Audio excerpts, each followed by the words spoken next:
and I went out with this guy, I met him on the train, mistake number one. But it was really funny, and I was like, he could be gay, but I don't know.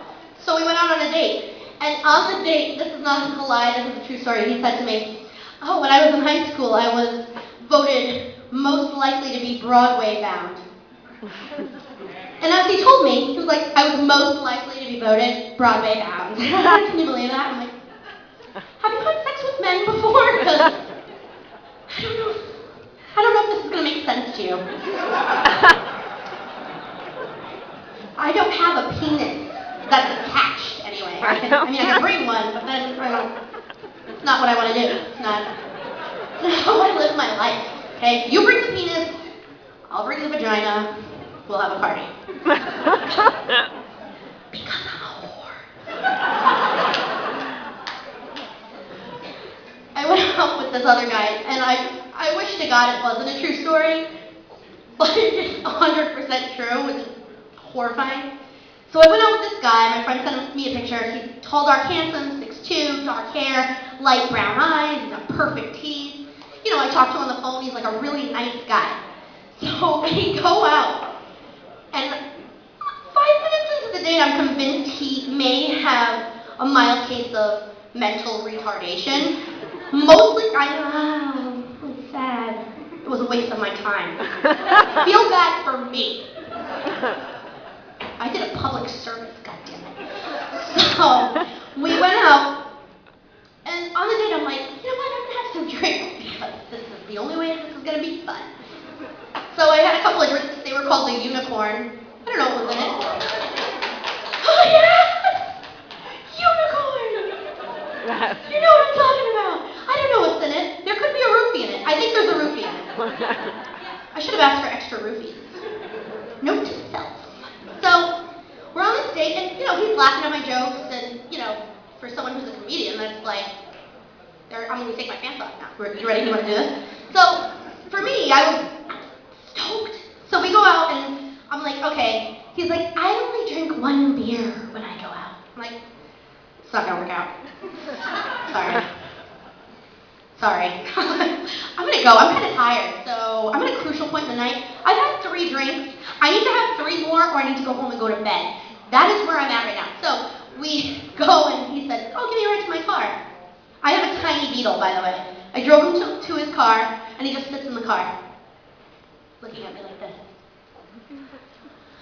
I was like, oh boy, I can't wait to see where this goes. So he says to me, can I kiss you? Time out. Guys, never ask a girl if you can kiss her, because that's just retardedly wrong. Like, if you want to kiss a girl, you grab her, and it's like a soap opera, and the wind's blowing, and your hair's going everywhere, and you grab your face, and I can't live without your lips on mine. Oh, yeah. So, can I kiss you? But because I needed some material for tonight, I said, absolutely. Let's do this. So I'm gonna attempt a demonstration of what kissing to this guy was. I don't know how to make this stop doing this, but whatever. Oh, whatever. So you are dead to me, by the way. Dead to me. Really? Oh, really? Okay, anyway, so now that that's out of the way. So he comes in. It's not a joke, it's hilarious. He comes in like this. Hey, I'm coming in for a kiss.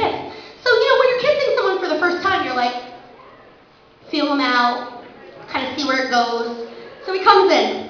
So I'm like, okay, I can handle it. Our lips meet. Crucial point. All of a sudden, it's like he's blowing spit bubbles. So imagine this.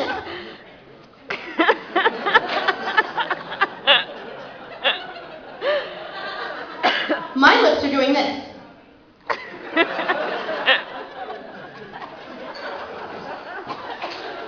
My face is literally like my eyes are wide open looking at him like, and he's just,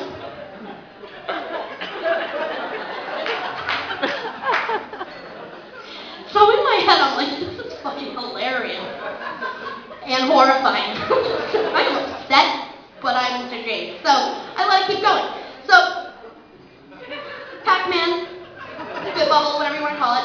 All of a sudden, out of nowhere, I get tongue, wiggle, wiggle, wiggle, out. What are you trying to get in there?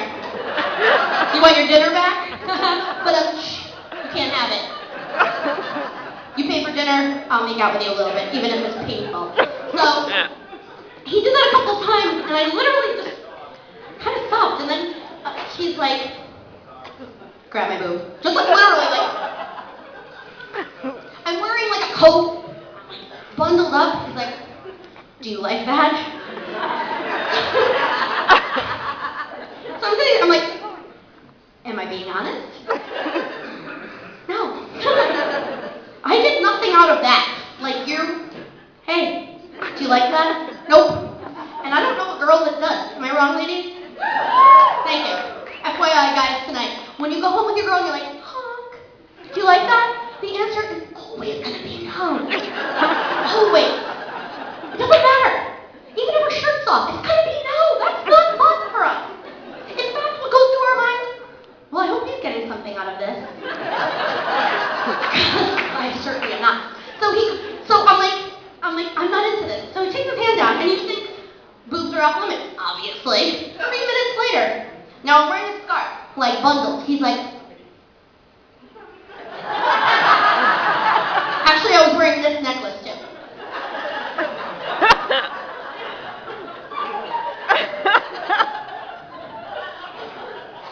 Now I just stop kissing him and I'm looking at him like, what are you gonna do now? What do you got? What do you got down there? What do you got? So he gets his hand like here, and he goes,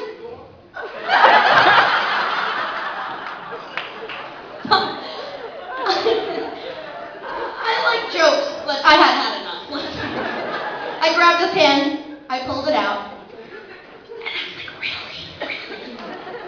Has that worked for you before? Do you have Asperger's? No. And look, here's the thing. I am aware that I have a gigantic rack. Look at them. They're beautiful. I know. I got it. No clap? Nothing? Wow. See my shit. Are you kidding me? I walk around with this all day. My God. You would think, right? So upsetting. Anyway, but I feel like people think it's a cartoon. They look at my chest and they're like, oh, that's not real. What's going on over here? Oh, can I motorboat you? No. They're huge, but they're still mine. Okay? Like literally, like women, like I was getting like a dress alter, and she's like, slapping that. Stop. This is still my area. You can't just like touch it. What is this? It's like, what is happening here? I don't understand why. It's okay, but you know what? It's okay, because I know those flat chested bitches are jealous of this.